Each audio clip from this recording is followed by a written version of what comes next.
Good afternoon, and thank you for your attention. We'll begin our next panel here today.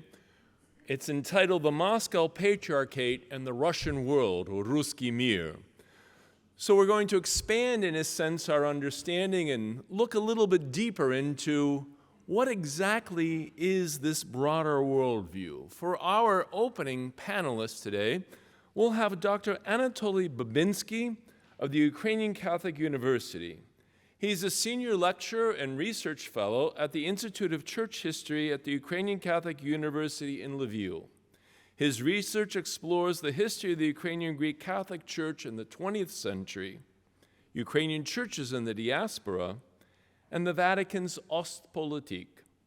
He has worked with the Religious Information Service of Ukraine and was editor-in-chief of the Patriarchat magazine.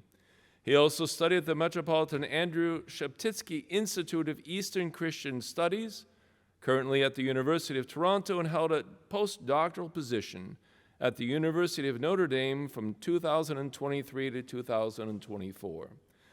Dr. Babinsky's talk, Russian Strategic Culture, Holy Rus, and the Logic of the Pseudo-Sobor. Doctor.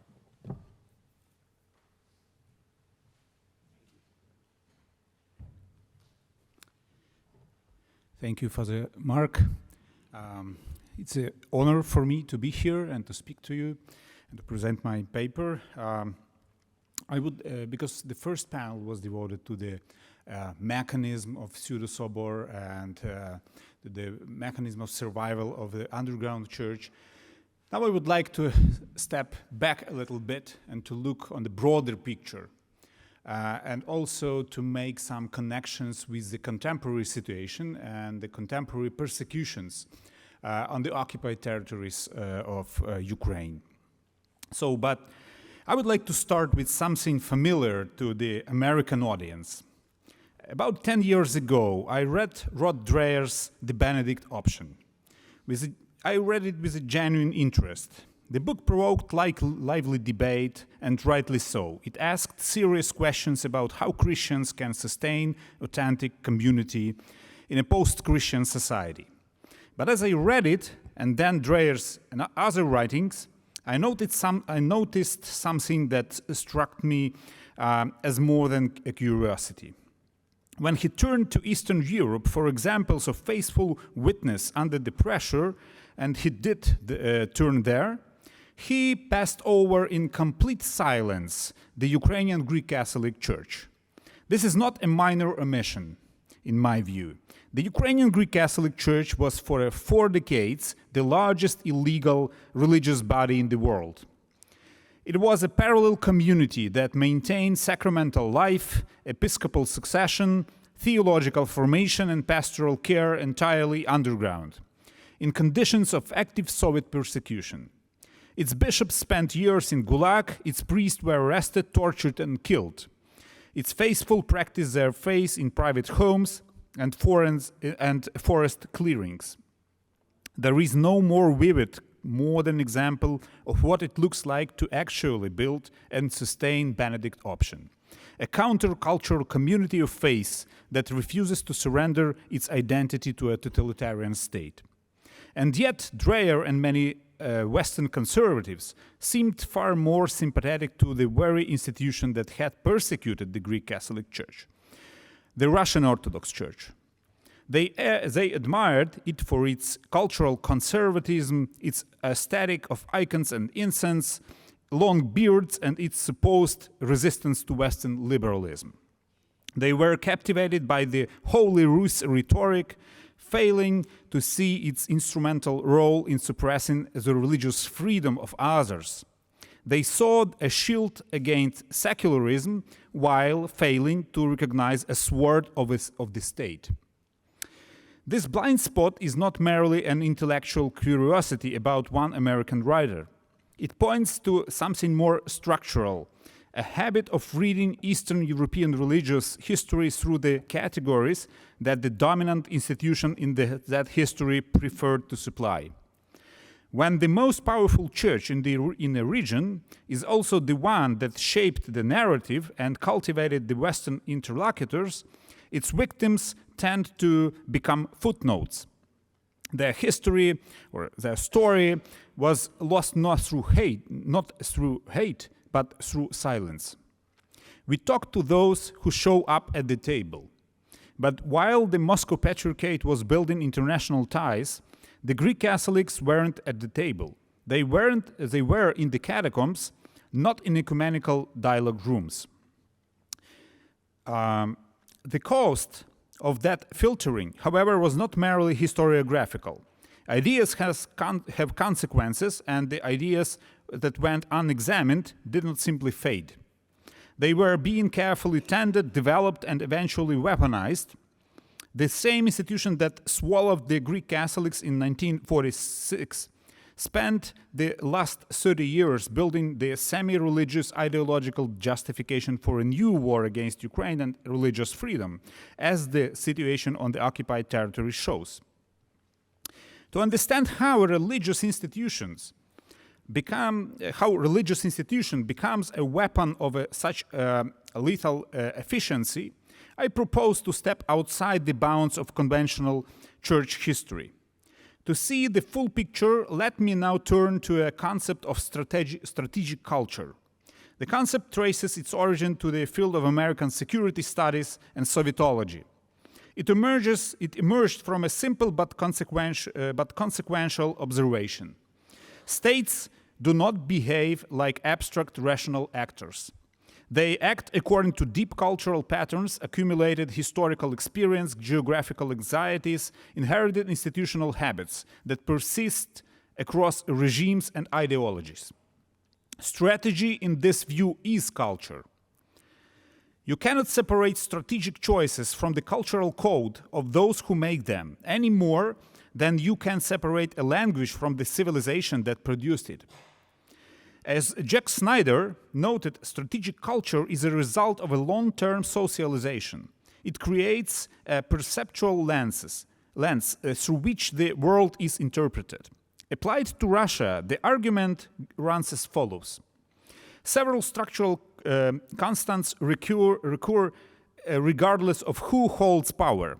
An expansionist logic rooted in the absence of natural defensive borders, a mentality that equates security with the subordination of neighbors, and a characteristic equation of respect with fear. This creates a political reality where there is no room for sovereign other. Consequently, in the Russian case, this lens has always favored unilateral solutions, the total absorption or destruction of the other, rather than cooperative dialogue. Despite the succession of flags, Tsarist, Soviet, tricolor, the fundamental assumptions of the Russian elite have remained essentially static. The geopolitical imperatives driving the Kremlin today are recognizably those of Peter the Great or Stalin, names that tellingly we hear from time to time from Putin himself. This is not the idiosyncrasy of a particular leader. It is a collective unconscious of an apparatus shaped by geography and history across generations. Why does this framework matter for a church history? Precisely because Russia is one of the cases in which religious institution and strategic culture are not merely parallel phenomena, but structurally fused. The Tsarist triad of orthodoxy, autocracy, and nationality did not simply use religion instrumentally, but it built orthodoxy into the constitutive logic of the imperial state, so that the church became a carrier of strategic culture in the most literal sense. The transmission medium through which imperial identity, territorial claims, and civilizational self-understanding were reproduced across generations. The Soviet period was no exception to this rule. And I am not just talking about 1943, as we heard before, when Stalin famously gave more breathing room to the Moscow Patriarchate during the war. I think that a lot of you read the book by Stephen Miner, Stalin's Holy War. So the pattern was visible much earlier. Immediately after the Soviet occupation of what was then Eastern Poland, nowadays Western Ukraine and Belarus, and the Baltic states in 1939-1940, and the Moscow Patriarchate began playing the same role it had played under the Russian Empire, the assimilation of non-Russian peoples. This involvement of the Russian Orthodox Church in the USSR's strategic goals extended to all territories occupied under the Moscow-Ribbentrop Pact. In the context of our conference, the situation in Halachina, or Galicia, is particularly telling. As my colleague historian Roman Skakun has demonstrated in his research based on declassified KGB archives, Soviet security services were already actively weaponizing the Moscow Patriarchate for imperial expansion during this period, systematically building a vast network of agents within its hierarchy and clergy. According to declassified operational file mentioned before, Chodячие, or wandering, the creation of an Orthodox diocese in Lviv for the purpose of subverting the Greek Catholic Church began as early as December 1940, so long before 1943.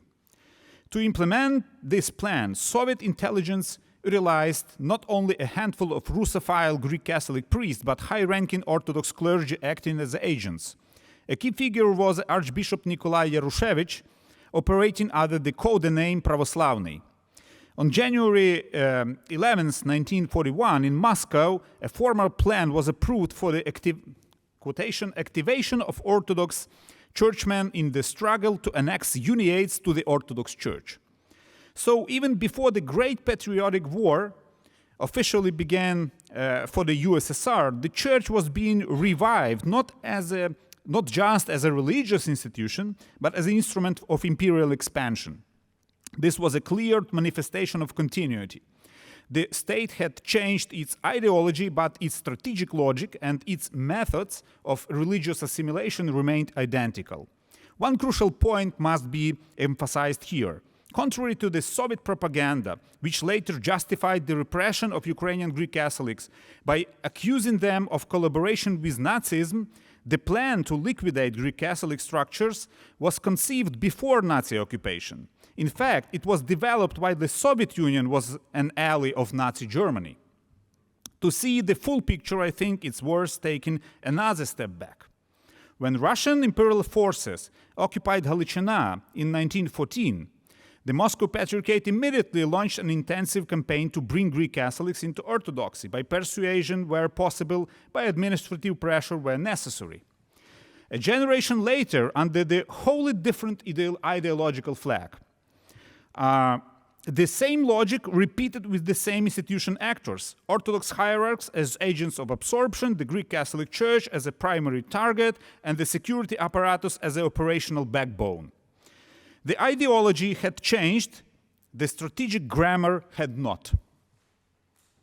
This is precisely what the concept of strategic culture would predict. And it invites us to reconsider the widespread assumption in Western historiography, primarily under the influence of the post-revolution Russian immigration. The standard account tends to treat the history of the Russian Orthodox Church in the 20th century as a broken narrative. A pre-revolutionary church, then destruction, then a 1943 revival, and that produced something institutionally